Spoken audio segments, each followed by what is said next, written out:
The Super Dragon Ball Heroes Dokkan collaboration is right around the corner. We have a promotional video to look at as well as all the details of the brand new cards coming out. So let's have a look at all of this stuff. So let's start off things with the promotional video, which should have animations from some of the characters in here. I've not had a look at this. I'm very excited to see how Global animates or voices the Hearts card. So you can see we have some of the units that we saw from the V-Jump scans. And here is the Vegeta. Yes. Oh, that looks really good. The Limit Breaker Xeno Vegeta. Oh my god. It's actually crazy that this is happening. Oh, Goku looks good too. And then Hearts. Ooh. Oh. Oh, they're using the Japanese? I thought they would have an English dub for it, but I guess not. Yes. I don't mind it like this. I actually don't mind it. That looks dope. So it looks like we only have the animations for the 5 new characters. I wonder if they will do massive changes with the Awakening characters as well. So let's have a closer look at these Super Attack animations. They tweeted out the animations, which is good. This is the brand new free-to-play card, Lags. Actually, don't even remember her from the show. Barely. She might not have been in it. It was that... that forgettable. Alright. Golden Metal Cooler. Now, I believe these guys are going to be SSRs. Or the Golden Metal Cooler is and the Janemba. So that might hinder their usability at the start. But we'll see how broken they are. We do have the translations for them, I believe. OSTs are the same. Here's the Vegeta. It's not like we missed out on anything from the promotional video. The Goku. Now, we know that these two are going to be awakened because they do have a Dokkan event coming out with them. Nice. Looks good still. Looks good still. They didn't have an active skill or anything, which is very scary. I wonder how good they are without, like, the active skill, revival, counters. Hearts, though. He looks like he has a transformation. He might go into his golden form here, yeah? This might... Yeah.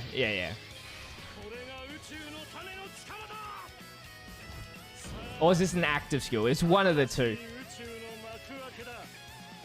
Okay, that is definitely an active skill transformation. And then the golden cube. Looks good. I wonder, I'm so excited to see these details. Is he going to be meta-defining? Now, if you didn't catch the end of the promotional video, it actually shows you when the banners are dropping, which is going to be the 21st of November, 2200 PST, all the way to the 5th of December. I'll be live as soon as the banner drops, so make sure you drop a follow over on my Twitch channel, twitch.tv/JPhanta. We're definitely going to do some summons. I'm actually going to do some other stuff with this Dragon Ball Hero celebrations. And I think when the banner drops, also the story event comes out and the EZA comes out, so I'll be grinding free-to-play units as well. So I'll see you guys over the Twitch channel. But let's get into the translations of these units. So the first unit we're having a look at is the Super Saiyan 4 Limit Breaker Goku. His leader skill is crossover and full power category 3 key and 170%, which is kind of cool. Full power actually needs more leader skills. So his leader skill is crossover and full power category 3 key and 170%. With an additional 30% leader skill to Dragon Ball Heroes. I think that's pretty nice. Full power needs that extra little bit of category leaders. So I will take that. We'll see if he requires Dragon Ball Heroes units or crossover units to make him good. If that's so, the full power might not be usable for me. His super attack is raise attack and defense for 1 turn, causes immense damage to the enemy. That's always good. 3 key, attack and defense is 180%, plus additional attack and defense 60% when performing a super attack. An additional attack plus 80% reduces damage received by 30% when all allies attacking in the same turn are super class, full power, or Dragon Ball Heroes category characters. That's actually a very good starting passive right there. Then he's a super class allies defense support by 40%. when there is an ally whose name is included with Vegeta, excluding Kid or Junior, attacking the same turn. That's not too bad. I'd assume you want to run with the Super Saiyan 4 Vegeta as well. Hopefully he's as good as this guy. Plus an additional attack and defense for 40% and performs a critical hit starting from the turn in which the character receives 7th attack in battle. That's really nice. It means you can focus on the additionals with this guy and the dodges, of course.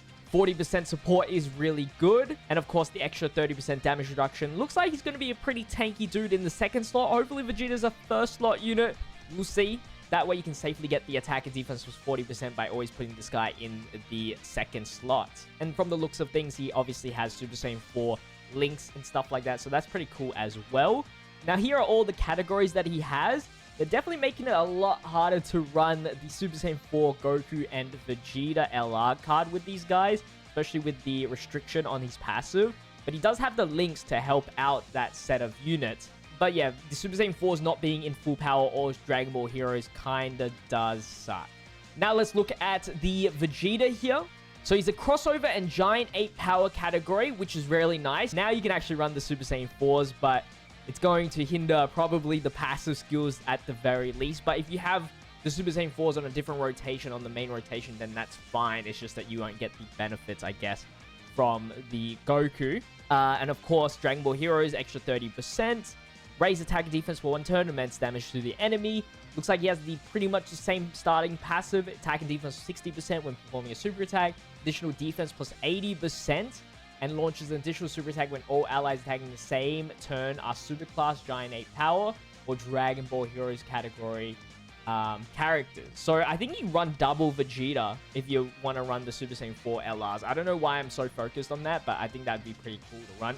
Superclass allies attack plus 40% when there is an ally whose name includes Goku, attacking the same turn, plus additional attack and defense plus 40%.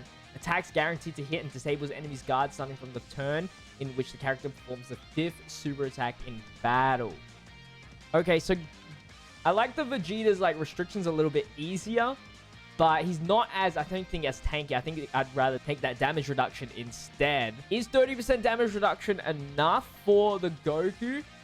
Probably, if you can build up the attack and defense plus 40% quickly enough, I think they're pretty good. I still think they are pretty good. We'll just have to see when people use them and what their final thoughts are. I'm obviously not the professional here, but from the looks of it, Goku up front, Vegeta in the middle, and then you have another Vegeta with the Super Saiyan 4 Gogeta or something like that. And that'd be a pretty nice little rotation right there.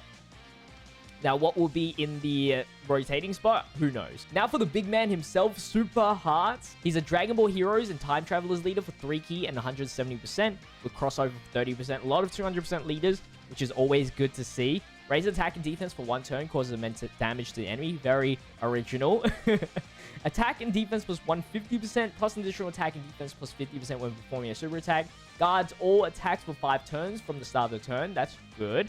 Plus an additional defense plus 50% within the same turn when guard is activated. That's definitely easy to activate. The problem is once you lose that guard, if you're not having, obviously, type advantage, you're not getting that extra defense plus 50%. This is a 1-turn effect. Extreme class allies, key plus 1, attack and defense plus 30%. Plus additional key plus 2 and attack and defense plus 20% for all allies. And medium chance of stunning all enemies when all allies attacking the same turn are extreme class crossover category characters. Very specific. There's a decent amount of extreme crossover units. I wouldn't say they are the best, though. Especially one of the best ones being that Meki Cabra or whatever. He hasn't easy aid yet. So you might struggle finding that perfect rotation to activate this, I think. So for rare circumstances, he is a 50% support. And he has guard, which is kind of cool. Now, his value does shoot down after the 5 turns, but hopefully the active skill can save him. Can be activated starting from the 3rd turn from the start of battle if all allies are extreme class. If you're running double of the hearts, you might as well run a full extreme, I think. Or starting from the 5th turn from the start of battle if the character receives an attack 5 or more times. Should be fairly easy if you aren't running a full extreme class, even though you probably should. He has big bad bosses, which is nice. And let's have a look at his transformation. This guy also has a medium chance of stunning as well in his non-transformed form. So here's his transformation art, which looks really, really nice. He greatly raises attack and raises defense for 1 turn.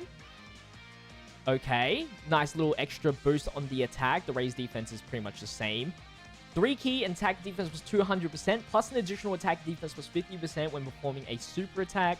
Launches an additional super attack when all allies extreme class. Yeah, so you definitely want to run extreme team with this guy. With the leader skill how it is, the only other unit that I can think of is definitely the LR Goku, Rose, and Zamasu, or the LR Merge Zamasu would fit on his team pretty well. Plus an additional attack plus 150% and disables enemy's guard when all allies tag in the same turn. Extreme class crossover category. Okay, so that sucks. That sucks. That ruins the little idea I just had. For the extra 150%, that's very important. So I think you have to scrap that idea, I think, if you want to do this. If you want to run him as the leader, or run him at all, actually. Attacks effective against all types when there is a Realm of Gods category enemy. I don't know how I feel about this guy. He's very bare bones, I think, in my opinion. Just because he's so focused on the extreme that it's hard to run him because of how little extreme units there are for this specific part of the passive. His super attack mechanic does change the high chance of stunning the enemy as well. Just the details for Hearts, I do like the Super Saiyan 4s just a little bit better at the moment, unless Hearts is pulling out numbers out of nowhere that I can't even comprehend. Let's look at Super Saiyan 4 Bardock. He's getting a Dokkan Awakening, which is pretty cool. So he's not a 200% leader, he's just a 150%. For his passive skill, attack and defense plus 200%, plus an additional attack and defense plus 100% when there are another 2 or more crossover category allies in the team. That's fairly easy. Plus an additional attack and defense plus 100% when HP is 50% or more. Attacks effective against all types when HP is 70% or more. Performs a critical hit when HP is 90% or more. Medium chance of evading enemies' attack, including super attack when there is another giant 8 power category ally attacking the same turn. Fairly easy stuff. As long as you're over 50% and you super attack first, I think he's pretty defensively good as well. And he can output some good numbers, especially if you are already 90% HP. The guaranteed crit is pretty good. And for his super attack, he raises attack and defense for 1 turn, which is nice when you get additional super attack, and seals the enemy's super attack, which can be very handy. I'm looking forward to this Super Saiyan 4 Gohan. He's Dokkan Awakening as well. He had, if I remember, damage reduction on his SSR, so let's see what he can offer here. Giant 8 power leader for 150%. For his passive, attack and defense plus 200%. Reduces damage to by 50% when 2 or more giant 8 power category allies on the team. Plus additional defense plus 50% and high chance of stunning the attacked enemy when performing a super attack. Plus additional attack plus 100% when there is another crossover category ally attacking the same turn. So I think he should be defensively good enough now, especially when you put him in like the 3rd or 2nd slot. I mean, in some circumstances, I think first slot he should be fine as well. Since we got so many more giant 8 powers and crossover units, this should be fairly easy to activate all of the rest of his passive. So that is nice. We only have 2 more units to look at, which is Rebello. So let's quickly have a look at her. I don't think she made too much noise when she first came out, but let's see if they fixed her with her awakening. So Dragon Ball Heroes leader for 150%, greatly raised attack and defense for 1 turn. On the super attack and defense was 150%, plus an additional attack and defense was 100% when attacking, plus an additional attack was 200% when the target enemy's super attack is sealed. Randomly changes key spheres of a certain type to rainbow key spheres. High chance of evading enemy's attack, including super attack. An additional defense plus 10% recovers 5% HP per rainbow key sphere obtained. So that's a max of 50 extra percent defense and a 25% heal back. Very rare to get that, so I won't say that is a big game changer. And then finally, great chance of foreseeing enemy super attack when there is another Dragon Ball Heroes category ally attacking the same turn. The Seeking super attack. If you got good RNG, that is a very, very helpful passive skill. Don't know how she fits on the Super Dragon Ball Heroes team, but she's getting 400% attack, which does look kind of good. The problem is definitely the Link skills. As an extreme unit, she's definitely going to help that Hearts team for sure. And then finally, we have the Brainwash Supreme Kai of Time. I wish they did more Brainwash characters, especially if they were free to play. She massively raises defense for 1 turn, causes supreme damage to the enemy. Rare chance of stunning all enemies. 2 key and attack defense was 100%. Plus an additional attack and defense was 100% when performing a super attack. Additional attack plus 100% when the enemy is in attack down. When the target enemy is in attack down status. Plus an additional attack plus 100% when the target enemy is in defense down status. An additional attack plus 100% when the target enemy's super attack is sealed. Oh my god, another one for when the enemy is stunned. If you get all of this off in Super Battle, I think she hits hard, right? Seals the attacked enemy super attack for 2 turns. And medium chance of stunning all enemies when there is another crossover category ally tag in the same turn. So there's 2 different proc chances, which means there's more than a 30% chance. I don't know. It's like 33% chance if you have crossover category. I think that's how the maths work. It's a little bit of a nice boost. You can cheese through ESBRs and super batteries with this girl for sure if you are struggling on any of these categories. Like I did with the Patara category, where I used the SR Supreme Kai of Time to help me, beat that stage. So there is some use for her. I don't know how good she would be in Ultimate Red Zone content though. So it looks like they didn't release the details for Golden Metal Cooler or the Janemba. So I guess we have to wait till the data download to get that information. Hopefully you guys did enjoy today's video. This is going to wrap things up here. Once the daily download drops and we get the free-to-play EZAs and the Golden Cooler and stuff like that, details, I will definitely make another video. Make sure you leave a like on today's video, subscribe with the notification bell on, leave a comment down below who you are most excited for, and I'll see you guys in the next one. Until then, stay healthy, stay safe, stay fizzy. Peace out.